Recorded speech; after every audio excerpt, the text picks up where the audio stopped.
Good evening to all of you. आज हम start करने जा रहे हैं अपनी वर्कशीट 72। कौन सी वर्कशीट स्टार्ट करने जा रहे हैं? वर्कशीट 72 स्टार्ट करने जा रहे हैं साइंस की।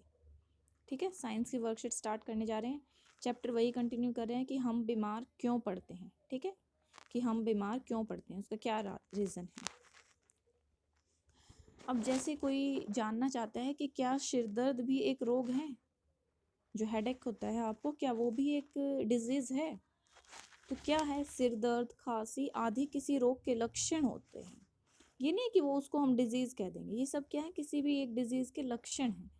रोग शरीर की वह अवस्था है जो शरीर के सामान्य कार्य में बाधा उत्पन्न करे। ओब्वियसली आपको कोल्ड होता है, आप परेशान रहते हैं कि मैं अच्छे से खा नहीं पा रहा हूँ, पी नहीं पा रहा हूँ, या फिर मैं तो मतलब अनस्टेबिलिटी से रहती है आपको अंदर से ही। ठीक है, तो ये उसके जो सिर दर्द है, खांसी है, जुकाम है, ये लक्षण है। ठीक है, किसी भी रोग के लक्षण किसी निश्चित रोग की उपस्थिति को दिखाते हैं। ओब्वियसली जैसे कि कोरोना वायरस है, उसके भी तो हमें सिम्टम्स ही दिखते हैं ना। कोविड-19 है, जैसे कोरोना वायरस डिजीज है, तो उसके लक्षण क्या है कि बुखार है, खांसी जुकाम है, सांस लेने में तकलीफ हो रही है। तो एक टाइप से ये क्या उसके लक्षण है। तो लंबे समय तक रहते हैं ना अगर सर्दी खांसी जुकाम, तो उसे हम कौन सी डिजीज का नाम दे देते हैं? मधुमेह। क्या देते हैं? मधुमेह। यह कैंसर की तरह जीवन के लिए खतरा दिखने वाले भी हो सकते हैं। अब लंबे टाइम तक रहेगा तो आप परेशान ही रहेंगे इस डिजीज से, है ना। तो इसीलिए तो ये सब क्या होते हैं? सिम्टम्स होते हैं किसी भी डिजीज के। एक व्यक्ति का स्वास्थ्य अच्छा या खराब हो सकता है। ये तो बात ठीक है ना कि किसी व्यक्ति का स्वास्थ्य अच्छा या खराब हो सकता है, लेकिन उसका रोगग्रस्त या रोग मुक्त होना अन्य कारकों पर भी निर्भर करता है। ठीक है, कि वो डिजीज से ग्रसित ऐसा हो सकता है कि बस उसे नॉर्मली कफ एंड कोल्ड हो, उसे कोरोना वायरस ना हो, या फिर उसे कोई और डिजीज ना हो। ठीक है, शरीर तथा उसकी कार्य प्रणाली में खराबी प्रदर्शित हो। तो रोगग्रस्त हम कब कहते हैं? कि जब आपका शरीर अच्छे से काम नहीं कर रहा, आपका मन भी नहीं लग रहा कोई कार्य करने में, और आप इंटरनली ही अनस्टेबल से हैं, परेशान से हो रहे हैं कि अच्छे से काम नहीं कर पा रहा हूँ, मन नहीं लगा पा रहा हूँ। ठीक है, या आपको सिर दर्द है, खांसी है, जुकाम है, बुखार है, दस्त है आदि नजर आने लगे हैं। ठीक है, तो ये क्या होता है कि इसका मतलब कि आप किसी ना किसी बीमारी से ग्रसित हैं। ठीक है, तो रोगों के सूचक क्या होते हैं? कैसे हम पता लगा सकते हैं कि किस हमसे जिसे सटीक जानकारी मिल सकती है हमें। ठीक है, जिससे हमें क्या मिल सकते हैं? बिल्कुल एग्जैक्ट कि हाँ हमें ये डिजीज़ है। जिससे आप टेस्ट करवाते हैं, कोविड के लिए RT-PCR टेस्ट कराते हैं, ऐसे ही टाइफाइड के लिए भी टेस्ट कराते हैं, या किसी को एड्स है तो HIV टेस्ट कराते हैं। ऐसे ही मतलब हर एक डिजीज़ के लिए अलग अलग टेस्ट होते हैं, तो उससे हमें पता चल जाता है। तो हम क्या कह सकते हैं कि लैब टेस्ट कराए जाएँ या फिर अल्ट्रासाउंड। कोई हमारे स्टमक से रिलेटेड डिजीज़ है तो हम उसका अल्ट्रासाउंड कराते हैं। तो रोगों के क्या क्या कारण हो सकते हैं, अब हमें वो पढ़ना है। ठीक है, कि रोगों के क्या क्या कारण हो सकते हैं। रोगाणु जैसे वायरस, बैक्टीरिया, कवक, प्रोटोजोआ आदि जो ये डिजीज फैलाने का कार्य करते हैं ना, ये ध्यान देना बेटा, जो डिजीज फैलाने का कार्य करते हैं ना, वो क्या क्या होते हैं। तो डिजीज फैलाने का कार्य हमारे इसमें कौन कौन करेगा?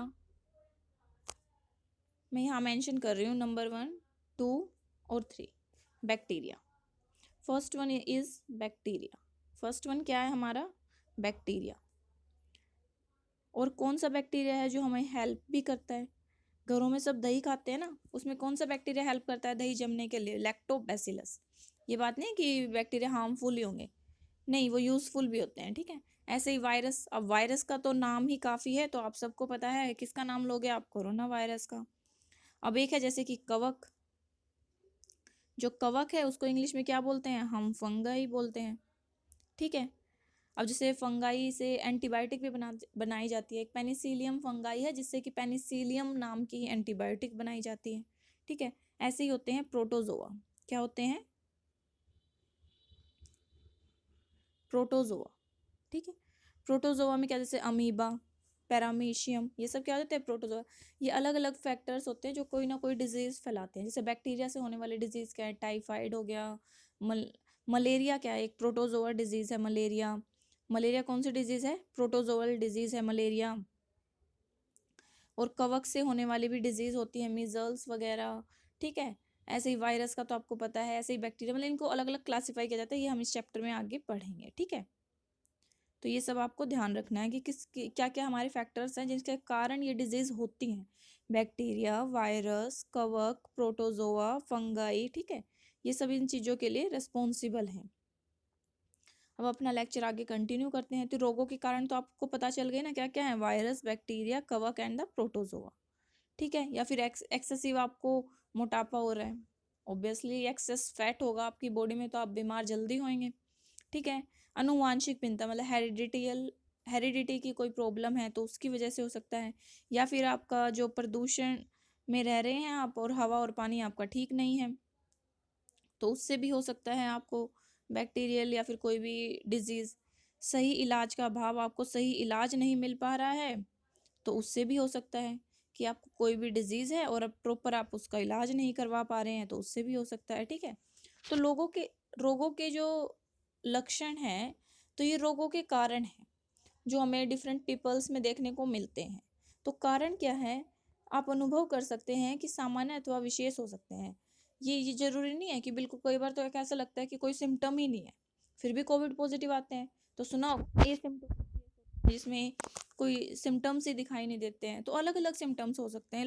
रोगों के लक्षण जो है ना वो डिफरेंट डिफरेंट हो सकते हैं। तो वही यहाँ पे मेंशन, जैसे सर्दी, खांसी, जुखाम, सिर दर्द, लूज मोशंस, ठीक है, ये सब हो सकते हैं।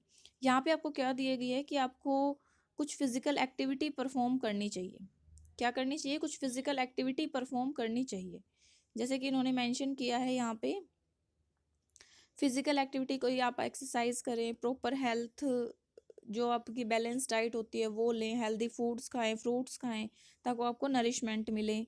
सोशली कनेक्ट रहें, एक दूसरे को सपोर्ट करें। ये नहीं कि कोई बीमार हो गया तो हम तो इसके पास ही नहीं जाएंगे, नहीं, उसको इंटरनल मोटिवेशन देना भी ज़रूरी होता है। और स्ट्रेस रिडक्शन के लिए हम क्या करते हैं, योगा करते हैं। तो ठीक है, तो अब आप कह सकते हैं कि एक व्यक्ति रोगग्रस्त है, बता सकते हैं ना उसके सिम्टम्स कि अगर कोई व्यक्ति रोगग्रस्त है तो क्या क्या सिम्टम्स होंगे उसके, ठीक है। सेकंड क्या है, क्या स्वस्थ होना और रोग मुक्त होना एक ही है? क्या आप इसको एक कह सकते हैं? नहीं कह सकते ना, क्योंकि ऑब्वियसली मेंटल स्ट्रेस भी नहीं होना चाहिए उसे, सामाजिक स्वास्थ्य भी इंपॉर्टेंट होता है इसमें। एक व्यक्ति के रोगग्रस्त होने के संभावित लक्षण क्या हो सकते हैं, ये तो आप लिख सकते हैं, सर्दी, जुकाम, सिर दर्द, लूज मोशन। विभिन्न कारक क्या क्या होते हैं, डिजीज के विभिन्न कारक क्या होते हैं, वायरस, बैक्टीरिया, फंगाई, कवक, प्रोटोजोआ, ये सब, ठीक है। तो ये वर्कशीट होती है कंप्लीट। फिर भी किसी को कोई डाउट है तो वो ग्रुप पे सेंड कर सकता है। Thank you.